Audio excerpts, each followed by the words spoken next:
On a rainy night in Maple Town, something long forgotten awakened beneath the storm. A young woman walked alone through the silent streets, when she heard someone whisper her name, from inside, and a bon rain poured gently over Maple Town. Each drop tapped against the tin roofs, creating a steady rhythm. The air was damp, carrying the scent of wet soil and fallen leaves. Mintra walked slowly down the narrow, silent street. She wore a pale blue raincoat, gripping her trembling umbrella. The wind blew hard, pressing her wet hair against her cheek. The old wooden houses along the road looked alive. Some windows were slightly open, and the curtains fluttered softly.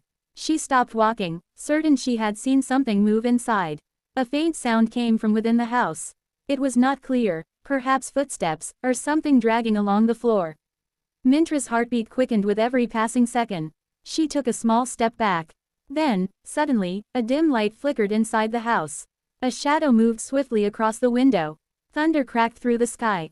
Lightning flashed, illuminating something on the porch. It stood still, silent, staring directly at her. Mintra held her breath. The sound of the rain grew louder, drowning everything else. But beneath that noise, she heard a whisper. It called her name from inside the house. She turned quickly, looking around the empty street. No one was there, only rain and the glimmer of reflections in puddles. Her heart pounded so hard it hurt. She tried to step back, but her feet slipped on the wet ground. Her hand gripped the umbrella tightly. Then she saw it again, the movement behind the same window. The shadow was not human. It was taller, its body twisted and uneven. And now, it began to move out of the house, one slow step at a time. Mintra froze in place, her breath shallow and uneven. Rain streamed down her face, mixing with the cold sweat that had begun to form on her skin. Her fingers tightened around the umbrella until her knuckles turned white. She wanted to run, but her legs felt rooted to the ground, heavy as stone. The figure continued stepping forward. Each movement was slow and deliberate, as if time itself was stretching to make her fear last longer. Its shadow grew larger with every flash of lightning. Through the silver glow of the storm, she could see its long, crooked limbs and a head that tilted unnaturally to one side. The rain seemed to bend around it. No droplets landed on the figure, as though it existed just slightly out of place with the world around it. Mintra blinked hard, hoping the storm was playing tricks on her vision, but the shadow only drew closer. A faint hum filled the air, low, rhythmic, almost like a song, but not one any human voice could create. She took a shaky step backward, the muddy ground sucking at her shoes. Her heartbeat thundered in her ears, louder than the storm itself. She turned to run toward the main road, but her umbrella was suddenly pulled backward, yanked from her hand by an invisible force. The metal handle hit the ground with a sharp clang that echoed through the rain-soaked silence. Mintra gasped and spun around. The umbrella lay open in the middle of the road, but the shadow was no longer at the porch. Her eyes darted from side to side. Nothing but falling rain and the dim flicker of street lamps. Then, a voice whispered again. Closer this time. It came from behind her. Mintra. Her name drifted through the air like a breath, cold and hollow. She turned slowly, her hands trembling. No one stood there, only the soft ripples forming in a puddle near her feet. But within those ripples, she saw something, another reflection. It was her own, but not quite.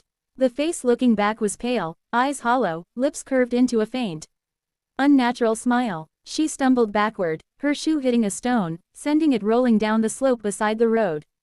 The stone splashed into a shallow ditch filled with rainwater, and from that ditch, bubbles began to rise. Mintra's eyes widened. Something was moving beneath the surface. The bubbles grew faster, larger, until the murky water churned violently.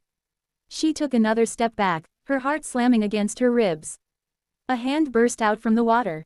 It was thin and gray, with fingers that looked far too long. It grasped the edge of the ditch, pulling something upward, something that did not belong in this world. The figure emerged slowly, its body soaked and glistening, yet it made no sound as it moved. Mintra wanted to scream, but her voice was gone. She turned and ran toward the glowing lights of Maple Town's main street. Her shoes splashed through puddles, each step echoing in the emptiness around her. Behind her, she could hear the faint sound of dragging feet following in perfect rhythm with her own. The town looked deserted. Shops were closed, windows dark, streets empty. It was as if the entire town had vanished, leaving her alone in the rain. She turned down an alley, trying to lose whatever followed her. Her breathing came in short bursts. She pressed herself against a wall, trying to listen. Only rain, only wind, nothing else. She dared to believe she had escaped. Then, she saw it again, reflected in the glass of a nearby window. Standing behind her, closer than before, its face now visible, the skin was pale and stretched tight, as if it had been soaked for too long.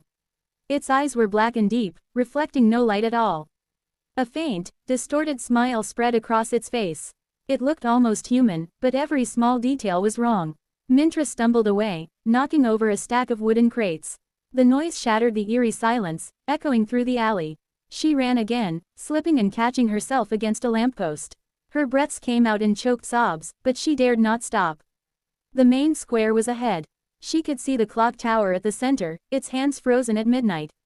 Rain cascaded down its walls, glimmering like silver threads. Beneath the tower, the statue of the town's founder stood, an old man holding a lantern. Mintra reached the square and collapsed beside the statue, gasping for air. Her heart hammered in her chest as she tried to convince herself it was over. But then she noticed the lantern in the statue's hand. It was glowing. A faint, golden light flickered within it, even though no flame was visible. And the glow seemed to pulse, like a heartbeat. Mintra's eyes locked onto it. For a moment, she forgot the storm, the fear, the shadow. She reached out and touched the cold metal base of the statue. Instantly, a shock ran through her arm. Visions flooded her mind, faces she had never seen, screams she had never heard. She saw people running through Maple Town under the same rain. Decades ago, their faces twisted. Mintra stood frozen in the middle of Maple Town's empty square. The storm had passed, but the air still trembled with the memory of it. The street lamps flickered weakly, casting pale circles of light that barely touched the edges of the darkness. Her clothes were soaked, her hands trembling, her breath uneven. The shadow at the far end of the square no longer moved. It simply stood there, tall and silent, watching. Mintra's eyes darted between it and the lantern that now glowed faintly beside her. The golden light pulsed slower and slower, like the final beats of a dying heart. She stepped closer to the statue and whispered, almost to herself. "What do you want from me?" Her voice echoed across the wet cobblestones, fragile and hollow. The figure did not answer. Instead, the lantern flickered again, and the reflection inside smiled one last time. Then, the light went out completely, plunging the square into near darkness. Mintra's heartbeat slowed. For the first time, she realized the rain had stopped completely. No sound remained, no wind, no rustle of leaves, no whisper. Only stillness. She turned slowly toward the edge of the square. The shadow that had been watching her was gone. The space it once occupied was now empty, as though it had never existed at all. Mintra felt a strange calm settle over her. The terror that had gripped her moments ago began to fade, leaving only exhaustion and quiet. She took a deep breath and began to walk away from the statue. As she passed the center of the square, her eyes caught something carved into the stone beneath her feet. It was faint, letters worn down by decades of rain. She bent down and traced the inscription with her fingertips. It read, "To those who remain unseen, this town remembers." A soft shiver ran through her. She rose, looking one last time at the statue and its unlit lantern. Somewhere deep inside, she felt that the town had released something tonight, something that had waited too long to be remembered. She walked down the empty street toward her home. The puddles reflected the dim streetlights like pieces of broken glass.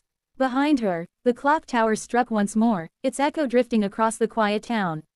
And for a brief moment, as she turned the final corner, Mintra thought she saw the faintest shimmer of golden light in the distance.